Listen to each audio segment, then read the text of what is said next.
આજે શું કામગીરી કરવામાં આવી છે અને કઈ આગળના દવાનો દૂર કરવામાં આવ્યો? આજરોજ વાઘોડિયા ચોકડી પાસે જે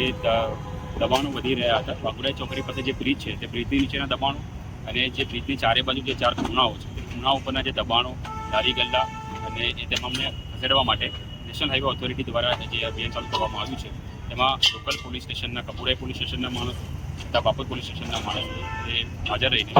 આજે દબાણ હટાવવાની કામગીરી કરી રહ્યા છે, જેની અંદર બીએમસીના અધિકારી કર્મચારીઓ હાજર તથા જીઈબીના અધિકારી કર્મચારીઓને બોલાવવામાં આવેલા છે અને ટ્રાફિકના પણ અધિકારી કર્મચારી છે. તમામે દબાણ હટાવવાની કામગીરીની સાથે સાથે જે ટ્રાફિકની સમસ્યા છે તેને દૂર કરવા માટે રસ્તા કઈ રીતે પહોળા કરી શકીએ, કયા જીઈબીના ટુકડાને આપણે ખસેડી શકીએ, એ તમામ વિશે ચર્ચા વિચારણા કરીને તે બાબતે સૂચનો પણ આજે આપવામાં આવ્યા છે. ઉપરના દબાણો દૂર કરવામાં આવે છે અને શું कामगिरी करते हैं? अभी वाघोडिया के नीचे जो अंडरपास है उसके नीचे पे एंक्रोचमेंट रिमूवल का ड्राइव चल रहा है और अभी ये पूरा जहाँ पे अनऑथराइज्ड एंक्रोचमेंट है उसको हटाया जा रहा है पुलिस की मदद के साथ और बीएमसी के साथ। कौन कौन सी टीमें हैं साथ में? अभी बीएमसी की टीम है और